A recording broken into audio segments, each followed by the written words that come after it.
అవసరం నిమిత్తం అనే ప్రసక్తి ఎందుకండి?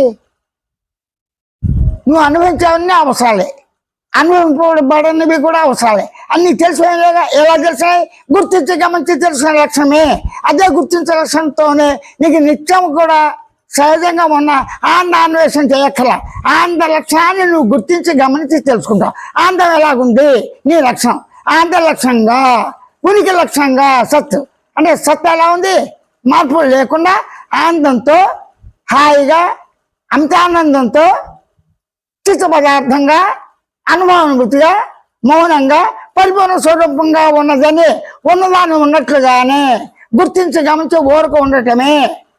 ఇది అవసరం కదా, అనవసరం కదా. సహజంగా ఉన్నావు, అట్లాగే సహజంగా ఉండుటే నిర్గుణ చైతన్య స్వయం ప్రభావిత సూచనతో సరళంగా, శుద్ధిగా, స్పష్టంగా, ఎవరికి వారే స్వేచ్ఛతో, స్వయం అవగాహనతో, స్వేచ్ఛతో ఊరక ఉండవచ్చు అని మాత్రమే విజ్ఞప్తి ప్రతిపాదన చేస్తున్నాడు నిర్గుణ చైతన్య.